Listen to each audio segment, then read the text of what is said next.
Hello, says one of our members in the chat box.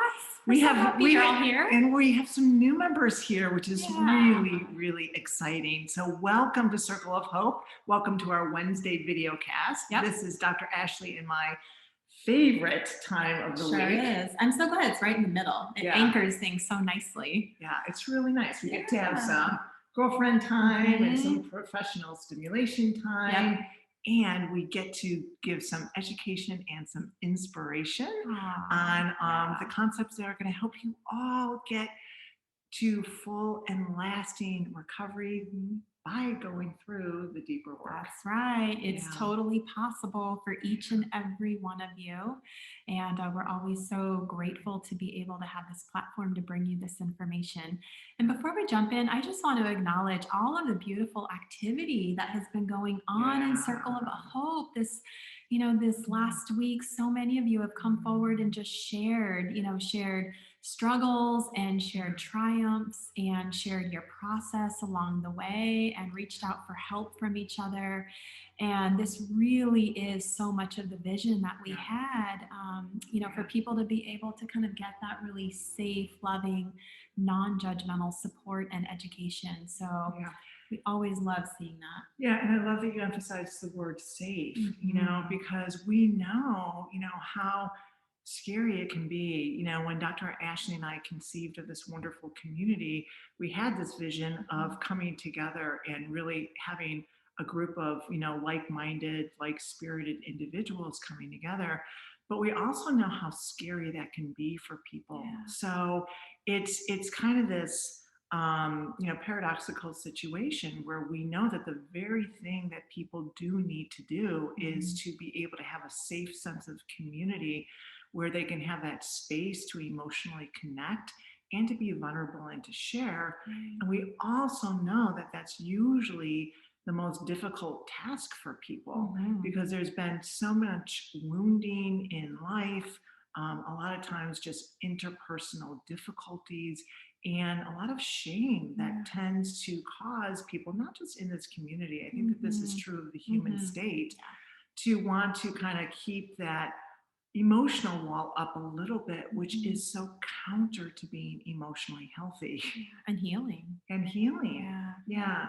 So we set out to create this community. Really, you all are what have allowed it to be safe. And it's just really wonderful to see you sharing, you risking, and then you embracing each other in such a beautiful way that is truly reparative. Yeah.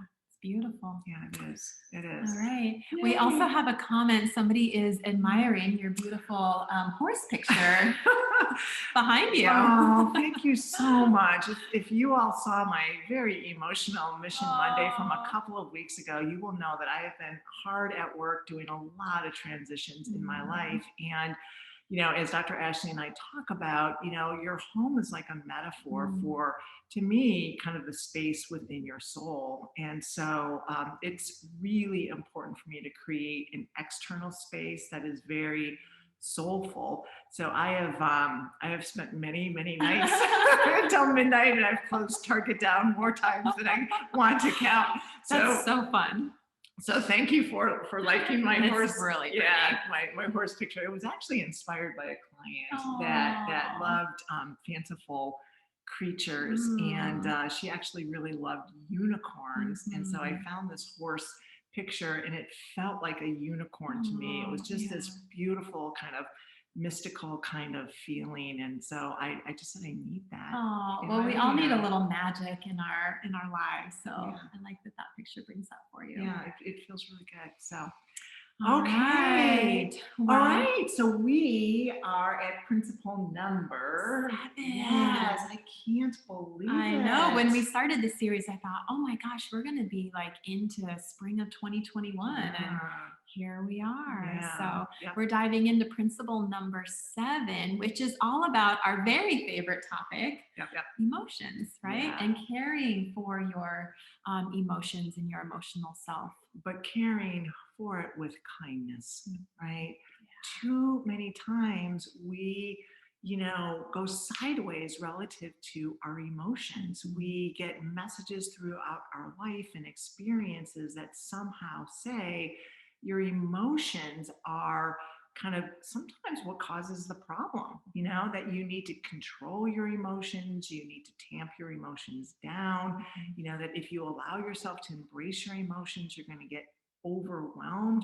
So many times people disconnect or they try to control their emotions, which then opens the door for your psyche to need to cope in a different way. And guess what?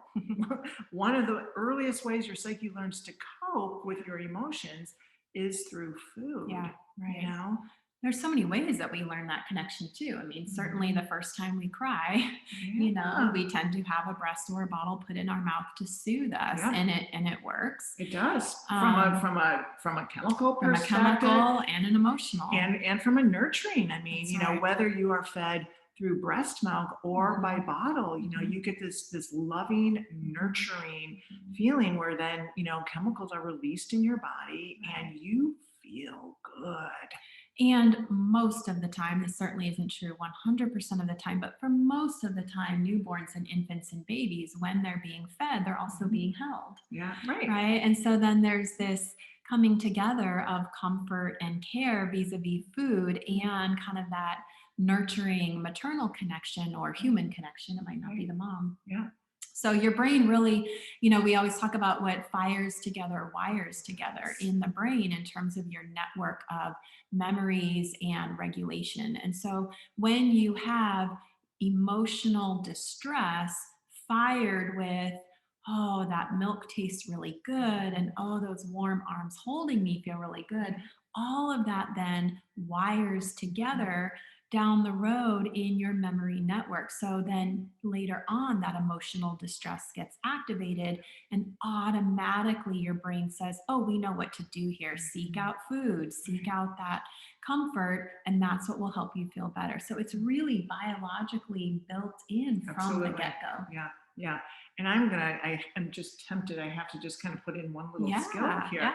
That's why a lot of times when you're starting to work on recovery and you're recognizing that, especially late at night, so I'm triggered. I want something that's going to make me feel comforted, whether it's ice cream or it's something else that most of the time was going to release that serotonin. What we tell people is find a way to comfort or nurture yourself that doesn't involve food.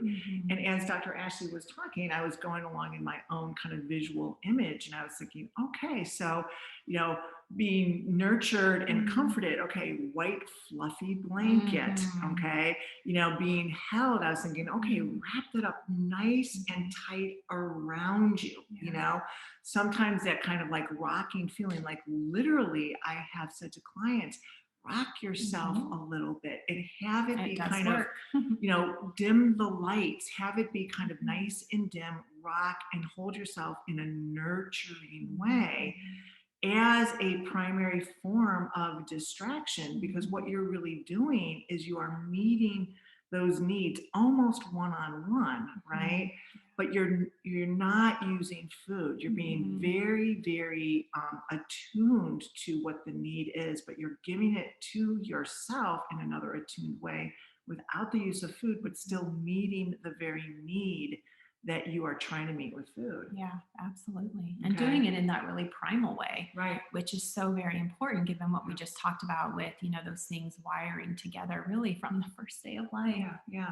So we have already, believe it or not, jumped into this discussion about, how when we really allow ourselves to listen to our emotions, understand our emotions, we can carve out incredible ways to then respond to those emotions in a manner that is going to support you no longer needing to use food. So this is going to be the theme of today's video cast. We're really going to flesh that out in all sorts of different ways. But Dr. Ashley, in only the Dr. Ashley fashion, right? When we were talking before the video cast, she's like, well, I like to sometimes share this analogy with people. And so I was like, that's perfect. So, I'm realizing that I really, really, really like analogies and metaphors because I hear myself in these video casts constantly like, well, I kind of liken it to this. it's good. So maybe my recovery hack series just needs to be like all these metaphors, Yeah. I bet if you go back and listen to They your probably recovery are. habits, they probably are. So Yeah. that's really good. Well, I think sometimes it's so helpful to take these concepts that we struggle with or that we feel kind of stuck in and apply them to another experience or example or scenario that we've also lived through where maybe it feels a little more clear or a little simpler, because then you can kind of feel that on emotionally and like, oh yeah, that makes sense. I can bring that clarity back to them this eating area that doesn't feel so clear. So that's at least how my brain works. Yeah, and my brain, as you know, works in imagery. So Yeah. every time Dr. Ashley does one of her analogies, I go along in imagery, and then I think later on, I'm going to use one of your. Oh, that's Well, so so funny. then there's going to be the stoplight, right? Yeah. And it's a recognition in my mind of that analogy, and then it's this concrete representation of that Nice. whole concept. Yeah. So why don't you let's Yeah. start out with that concept, because it's just so nice and concrete Yeah. and takes all of that emotional charge out of like kind of the food. Yeah. Right. Which I think is really helpful. Well, so we're talking about principle number 7, and it's coping with your emotions with kindness. Okay. And you guys have heard us say this so many times. You and I use the terms compassion and curiosity. Kindness certainly fits into that as well. But it's really about fostering this loving, attuned, responsive relationship to your emotional self. So, one of the things that we teach in the Healthy Way Out workshops when we're not in the middle of COVID and we can all be in person. Yeah, we'll be back. We will. One of the first things that we teach is an analogy for understanding emotional signals and not only how they work, but what our task is relative to those emotions. And this really circles back then to this piece of kindness. So if you think about our traffic light system, and I think this is true worldwide, forgive me if you're in a country where it's a little different, but I think it's pretty universal. When you are out driving, there is a traffic light system that we use that sends all of us signals to keep us safe and not running into each other and having accidents. So when we see a red light, that's an indicator that we have a certain response that we need to apply. We need to stop, right? And if we see a green light, that's a signal to us that we need to go through the intersection. And there is an understanding that these signals are here to tell us something important, and that our job is to respond appropriately to these signals, right? So if we think of our emotions as signals, okay, they're here to tell us something, and our task is to respond appropriately to those signals. I think where a lot of times people tend to get really stuck is in questioning, debating, and doubting whether or not that signal should be there in the first place, or if it's the right signal. Yeah, it's like, is it legitimate? Yeah. Why am I feeling this way? And asking it in a critical way, not in a curious way. What's wrong with me that I'm feeling this way? Everyone else is feeling fine. Why am I feeling this way? I'm feeling it too big. I'm feeling it too small. I should be feeling something different. And we get caught in this internal critical debate as to whether or not this signal is legitimate. And I like bringing it back to the traffic analogy, because imagine as drivers if we took that same approach. Right. It would be a disaster. So every time you see a red light, how effective would it be to sit there and debate whether or not it should be a red light? Does this intersection really warrant a red light? Let's sit and think about it. Let's berate ourselves for being at an intersection with a red light. Yeah, you crash like on a constant. Completely. Yeah, completely. Yeah. And crashing, if we bring it back to emotional eating or emotions in general, this could look like a binge eating episode. This could look like a depressive episode. It could be a panic attack. It could be, yelling at your neighbor. It could be all sorts of episodes, if you will, of ways in which these emotions really kind of come out sideways because they're signaling something to us. And then if we don't give that appropriate, effective response, Yeah. we're going to find ourselves in accidents and crashes. Yeah. So it's helpful to start to think about, maybe I want to get out of the debate and the doubting of these signals and start to accept them in terms of they are here to tell me something, just like these lights at the traffic intersection. And the kindness and the curiosity and the compassion comes into play when we look at how can we respond to these Mhm. signals.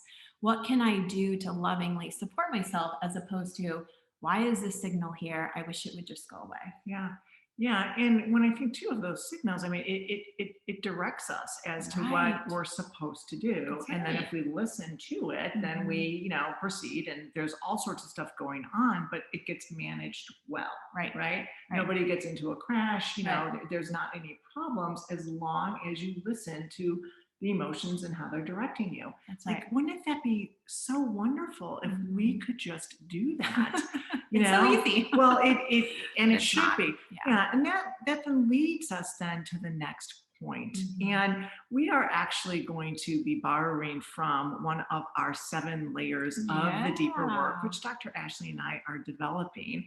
And one of the layers is to respond to your emotional self with compassion and curiosity. Right. Okay. Absolutely. So I'm going to break this down into 2 different parts. The second part of this concept is we're going to tease out the word compassion. Mm. Okay. So think about it. I mean, I just want you to pause for a minute and just kind of try this on within yourself. Like, what if I responded to my emotions Mhm. with compassion? Mhm. Okay. And just kind of pick the last 3 emotions that you were aware of and picture yourself Mhm. responding with compassion. And then I want you to notice like what comes up for you. Okay. No right or wrong. Don't judge it. Just notice it. Okay. So it might be, hell no. All right. It might be fear and overwhelm. Like maybe that anxiety is going to overrule me. Mhm. You know, maybe it's relief and like a sense of that would be wonderful. Mhm. Okay. But the goal is to be able to return or create a healthy, loving adult part of yourself that can return to the experience of when an emotion spontaneously occurs, that we respond to it with compassion, right? And maybe you want to define compassion. Yeah, What is a yeah, compassionate response yeah, to our emotions, yeah. right? So I always think about, going back to kind of, the way that this was developed the first time around. And my mind then goes to, children. And everyone has a different experience, both within your childhood and then how you are as a parent. The goal, in my opinion, is to be compassionate, and to do this within yourself and then with your own children, which, by the way, if you do this with yourself, it will trickle down to your children. But it's hard because that doesn't always happen. Everyone has lots of different experiences with what that looks like. Right. So, I think the best way to describe what is compassionate is is to stop and respond to the state of whatever is going on, in a manner that is, I guess the best way I could say is responsive. Okay. Mm. So like if someone is crying, a way that we respond to that is we usually hold them or hug Mhm. them or say, what can I do? Okay.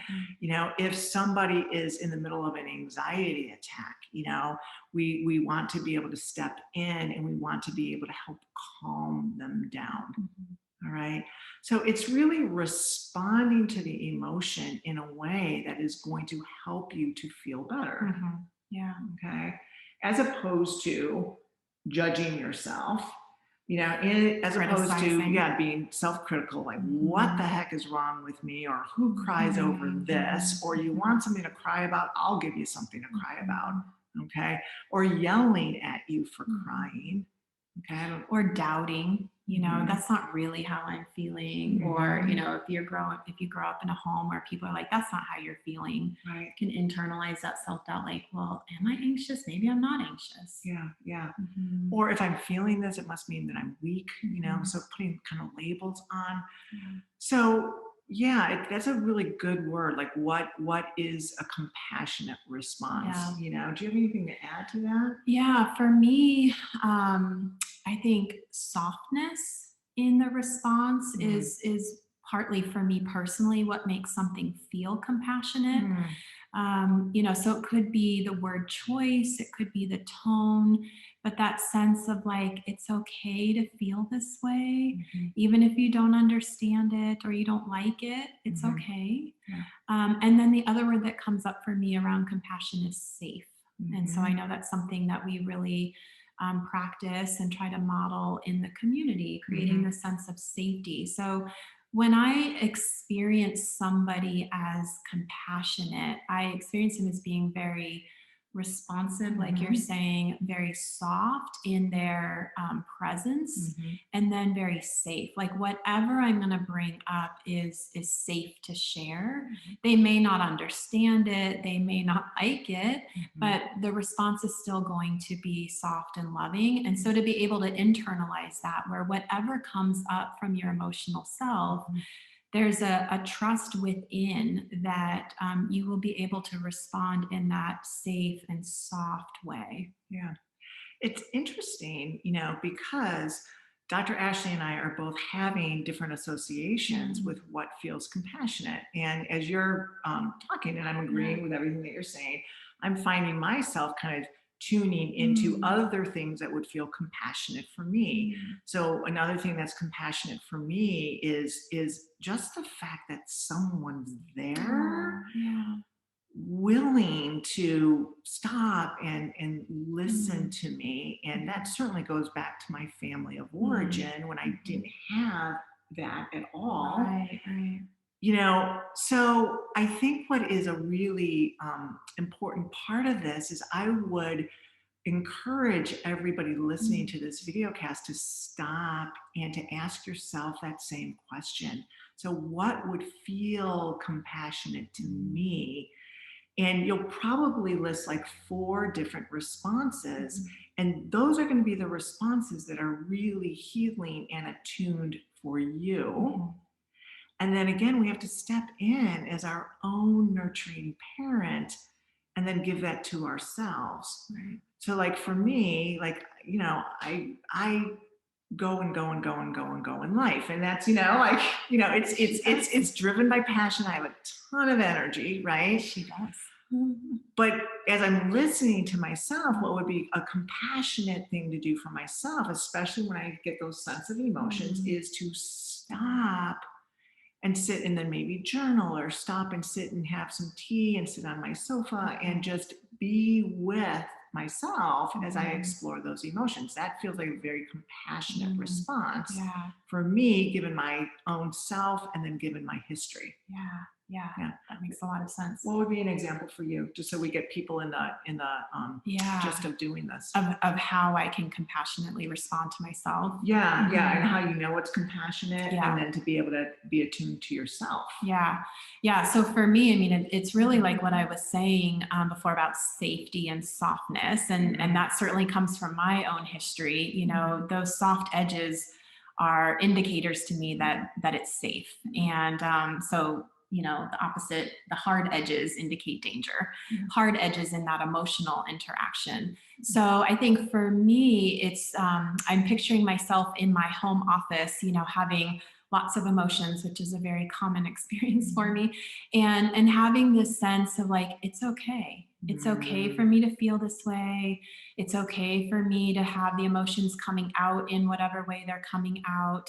And just really like softly saying, I literally will say that to Mhm. myself, like, Mhm. it's totally okay. You're allowed to feel this way. And then I Yes. hear myself say that to my daughter, right? Mhm. So she's upset. She's almost 9, so there's Mhm. always lots of girl drama Mhm. going on. And I'll just say, Mhm. like, it's totally okay for you to feel this way. That makes sense to me. those are really healing words for her, but they're also really healing words for myself. So I think I give myself a lot of validation. Good. Yeah. um, and then for me, meditation is a really wonderful space to just kind of be with myself, because I tend to go into like, okay, I've got to do something. Mhm. And so for me, the growth is really in being with those feelings. And I often find the days that I skip meditation are the days I feel the most angst, because I don't want to be with them. But those are the days I really benefit from it the most. And then, just like you said, taking some time for myself. I think we're Mhm. both such givers. I think Right. people in the community can relate to that too. And crafting those spaces to just compassionately be with myself. And sometimes that's a walk, sometimes that's meditation, sometimes it's completely checking out and watching a movie, Mhm. or, hanging out on my phone and playing games, but just giving myself that space to be with my emotions and not have to do anything with them. Yeah, good. Mhm. So we're talking about 2 points so far today. So the first is just really taking the emotional charge out of this relationship with emotions. That sounds like that would be contradictory, but looking at it like, hey, your emotions are like a traffic light, okay? Totally. It tells you which way to go, it Mhm. tells you to slow down or to speed up. There's no right or wrong. We don't need to like approach a stoplight and say, should it be here? Should I listen to it this time? I mean, we just We just know do. that it's pretty straightforward. This is what we need to do. Mhm. Then, when we get a sense of those emotions, we want to be able to respond to it, with compassion. That's one part. Mhm. Mhm. And compassion is going to be different for everybody. So, to be able to, this is, there's a wonderful book that's called Knowing Your Love Language. And, we should do something about, knowing your emotional Mhm. language. Like what are the ways that are best for you to respond to your emotions? And look at what Dr. Ashley and I are sharing. Mhm. We're therapists, and we've Mhm. done this for a long time, and we've read tons and tons of books. But what's going to do it for us is to know ourselves, to kind of, anchor into, what does compassion mean for me? Mhm. Very likely it's going to go back to your family of origin history. Mhm. And then we want to lovingly step in, and we want to find really cool, creative, and comprehensive ways to be able to respond to ourselves from that process, Yeah. And varied options too, Yes. right? Because some days I don't want to go for a walk, Hmm. or it's, raining out. And so being able to draw upon different ways in which I can compassionately care for myself based on energy level, Right. time of day, amount of time available, Yeah. just what you're in the mood for. Yeah, sometimes I want to journal on the couch, and Yeah. sometimes I want to go on a hike, Yeah. Right.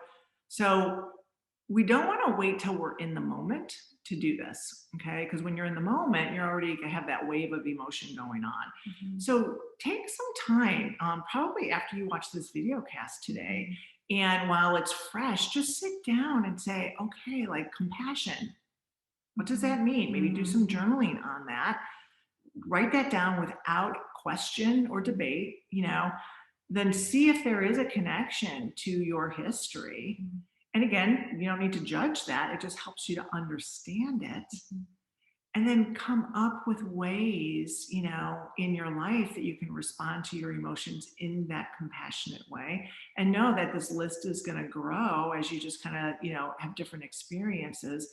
And it's nice to have that list to kind of refer to when you're in the middle of an emotion. I'm feeling sad. When I'm sad, it's really hard to know how to compassionately respond to myself. But if I've identified them, and then I can look at it quickly, and I say, oh, you know what I need to do is I need to get that fuzzy white blanket, and I need to wrap myself up and just have a good old cry. Mhm. Um, you know, and this will become more automatic, certainly. But so many times people who struggle, with their emotions and with emotional eating are so disconnected that this is like, it's like learning how to drive a manual vehicle after you've been on automatic. Yeah, right. So we want to try to break it down for you so that you can understand the nuts and the bolts. And you're disconnected for very good reason. Okay. Mhm. You're not born disconnected, but you've heard us say this many times. You learned Mhm. to become disconnected in an effort to survive, in an effort to protect yourself, in an effort to try to make sense out of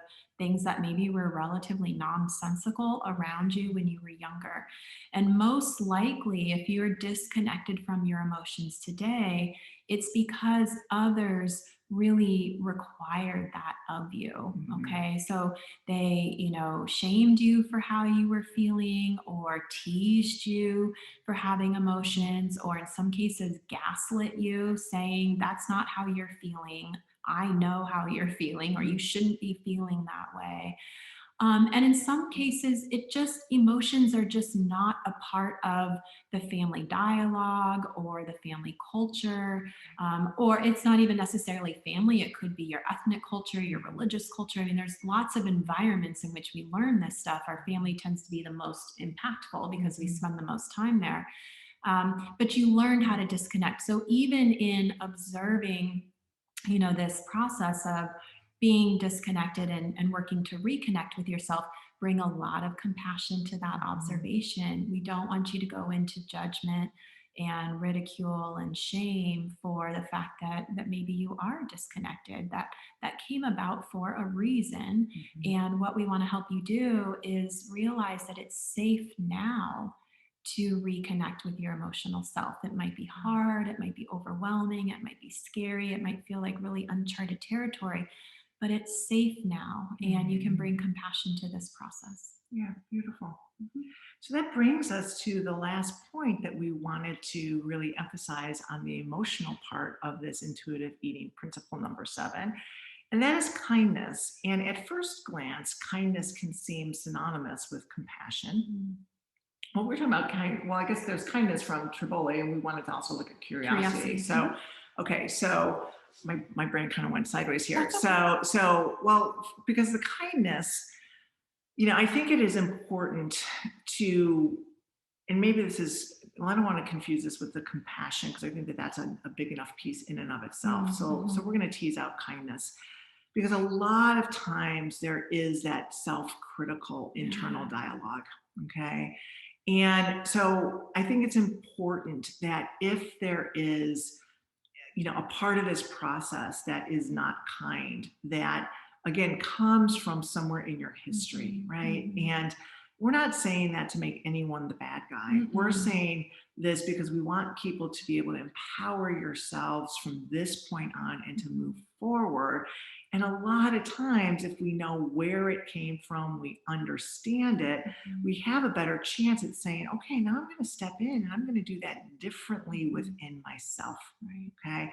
And a lot of times what happens is, lo and behold, when we stop and we listen, we pay attention, we hear kind of an internal dialogue that is a natural internalization of what we've been exposed to. All right. We just do that. Okay. That's how we have emotional development.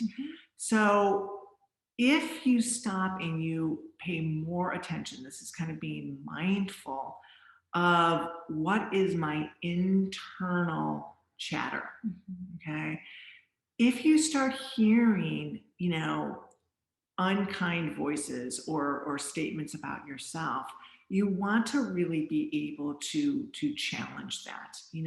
Do I need to be that way to myself? Do I still believe that? Oh, you're a wimp. Like who stops and pays attention to their emotions? Like, okay, so maybe that was my 6-year-old self that heard that all the time, right, from somebody in my family that was maybe, very rigid relative to emotions. But does my adult self agree with that? Okay, because now I have an adult self present. And do I agree with that at this point in my life? And if the answer is no, then you might kind of take on that voice and just say, it is okay to have these emotions. I'm actually working hard to help myself. And it actually takes a lot of strength to be able to stop and embrace these emotions when I haven't done it for so long. Yeah, absolutely. Okay. Well, and you guys are my guesses. You guys are all really, really kind individuals when it comes to other people. I can tell by the love and support that's offered in the community, and just what we know about people who are affected by emotional eating. You tend to be highly sensitive, just like us, and And with that superpower comes this incredible kind-heartedness that you extend to others. So I know it's in there, and I know that maybe because of past experiences, you're so freely able to give it to others, but then it's like a totally different ballgame when it comes to yourself. So something that can be helpful to kind of bridge that gap is to think about, how would I respond to my friend or to my child or a coworker if they were having this same emotional experience, and challenge yourself to offer yourself that same kind response that you would offer them. And it might feel really weird. It might feel kind of artificial. You might not really buy into it, if you will, and that's okay. But we have to start somewhere, right? So we have to start with kind of this strange, it doesn't feel right kind of place. And we have to do that over and over and over again for it to become familiar and for it to become more of a natural response for ourselves, but really utilize your response to others as a platform for understanding how you want to respond to yourself, because I know you all are very kind-hearted people. Yeah. So I'm going to jump off of that wonderful kind of process, and we're going to go into the exploring your emotions with curiosity. So thinking about how you would respond to other people, again, my mind always goes back to young children. I'm very attachment focused as a therapist and as a person. So whether we're talking about going back to our own history or our process intrapersonally. So that means kind of our adult parent emotional relationship with those internal children, kind of the internal family. But, when a child is crying, like, what do you naturally say? The first thing we do is we usually respond with compassion. So we're there, we hug, we're present. And then the next thing we say is, oh my goodness, what's making you feel so sad? Okay. Show that curiosity. And you share, right. And then sometimes the child knows and sometimes they don't, and then you might say, well, when did you start feeling this way? Or, well, what happened, that hurt your heart, or tell me about this. So you approach it with curiosity because you want to help the child. And the way to help the child is to understand the emotion. To understand the emotion, we have to peel away the layers. We want to inquire with curiosity. Okay. So it's the same thing within yourself. If you feel like there's tears right under the surface, you need to stop and be present. And then you need to say, like, gosh, first of all, what am I feeling? And then, what in the world is making me feel that way? Again, not from a place of judgment, but from curiosity and exploration. When did I start feeling this way? Oh, I had that phone call with that friend, that told me something that really disappointed me. And then I started feeling like this pit in my stomach and my heart. Oh, okay. Well, what about what they said made you feel this way? Okay. And tease it apart with loving curiosity so that then you're going to have a good idea of what all of those emotions are and what the processes are so that you know how to respond to yourself with compassion. Right. I love what you're saying about peeling back the layers of the onion.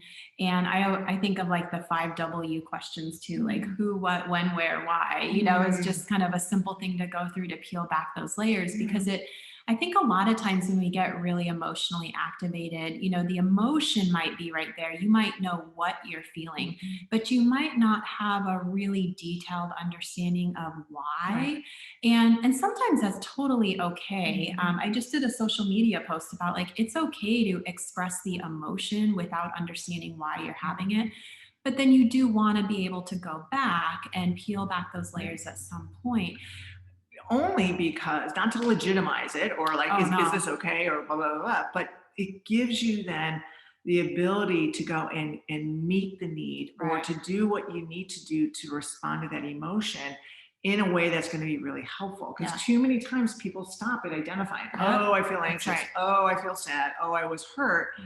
and then it stops, and then it's nice that you have that awareness, but you Right. don't get any then chance to heal or to do something healthy with it. Mhm. And if we don't heal or do something healthy with it, eventually it's going to lead to food, even if you know what the emotion is. Right. Okay, and I hear that all the Right. time. Yep. Dr. Julie, I know what triggers me. I know Mhm. what the emotion is, Mhm.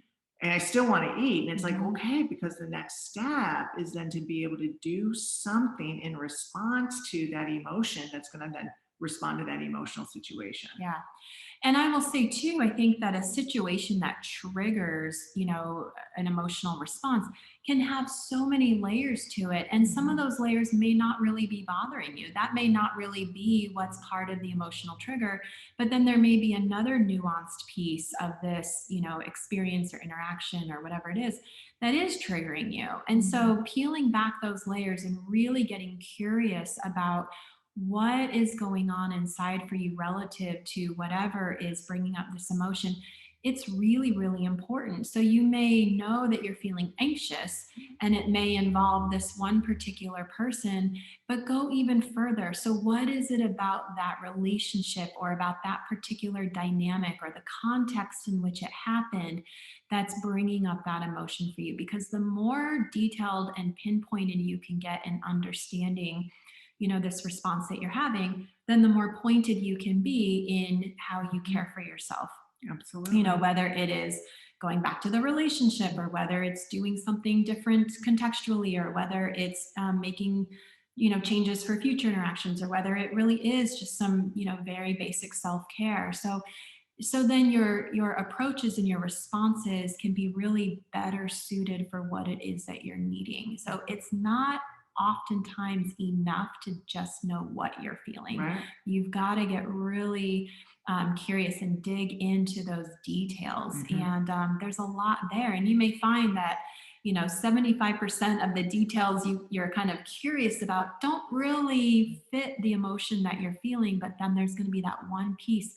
And you know what I find within myself and with my clients, when we hit that Oh. piece, like, oh, that's what it is. Yep, yep, It's yep. it's that look in his eyes. Yeah. That's what triggered me, Yeah. right? It wasn't what he said or any or it was this particular word choice that Right. really sparked something in me. And you will know Yeah. when you have hit Yeah. it, right? Yeah. You have that experience too? Yeah. And then you go a little bit further. Like, so okay, now that you know it's the look in his eyes, what are your associations with Right. that?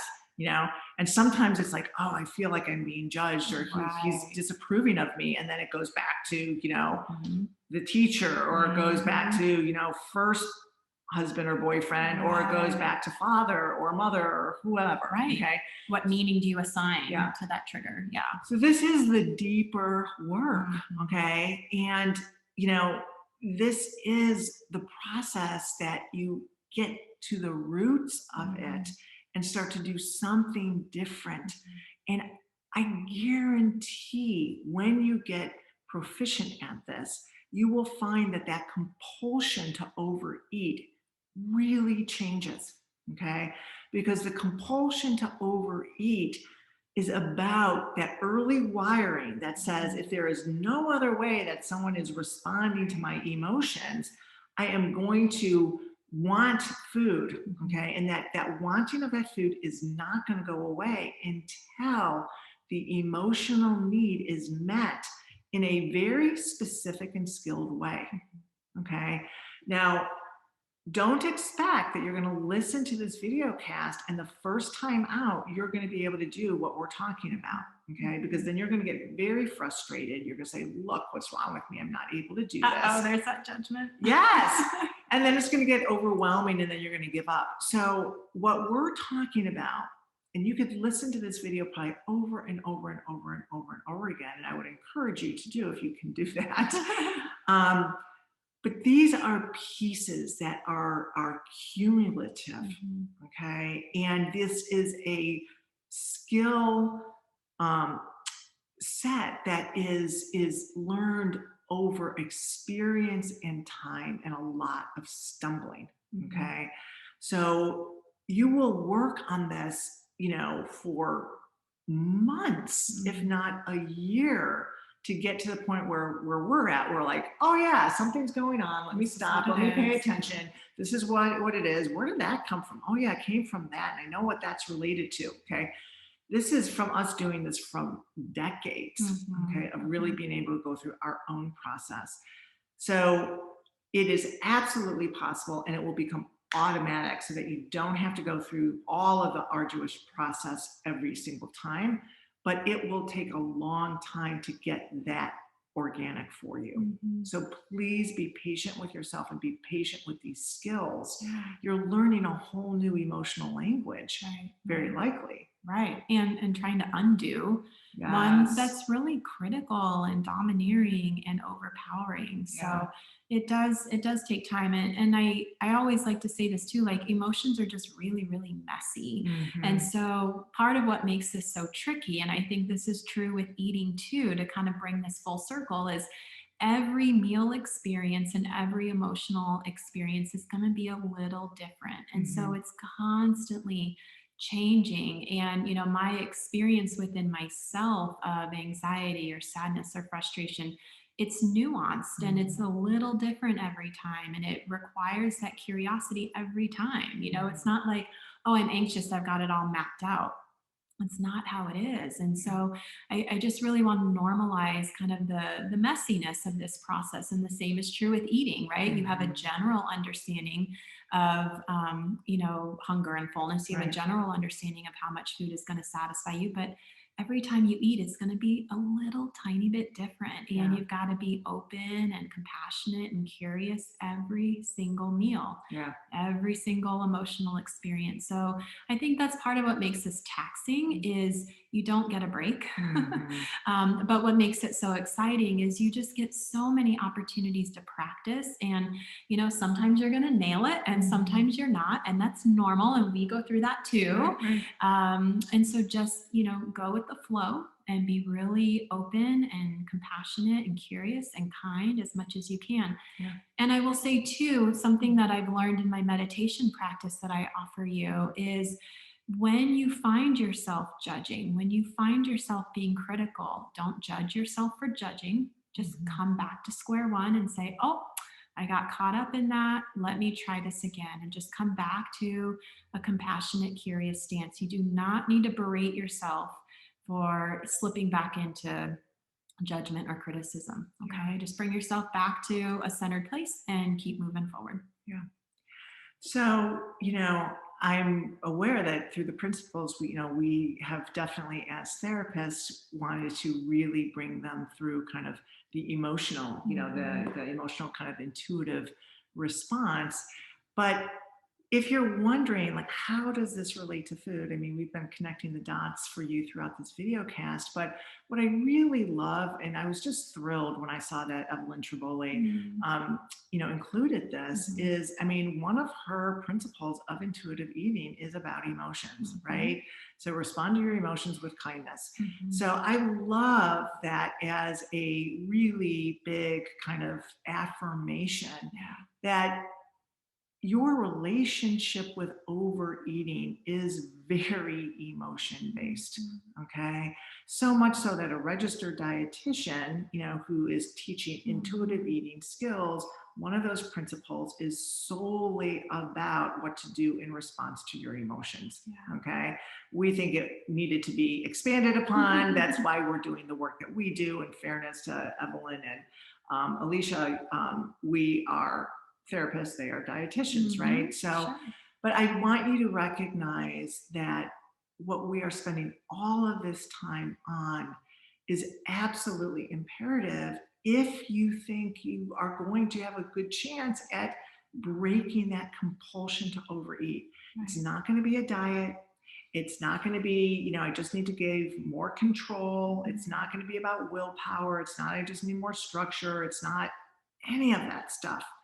It is the more comfortable you are with your emotions, the more skilled you become with how to respond to the nuances of your emotions in a very specific emotion and need fulfilling manner.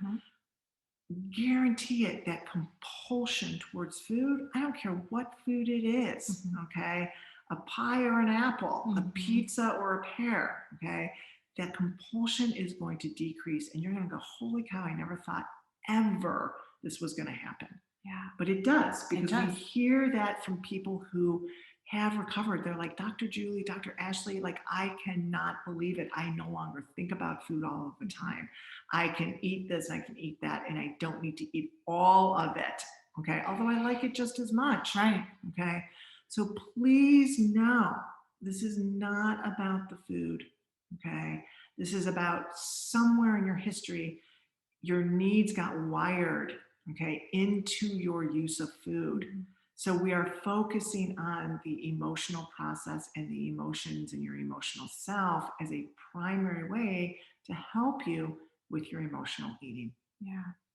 And just like you said, what you do with your feelings is getting acted out in what you're doing with food. Mhm. Okay. And so, if, like Dr. Julie just said, if you become more comfortable with your emotions and you become more skilled at understanding and responding to the nuances of your emotions, guess what? You're going to become more comfortable with food. Okay.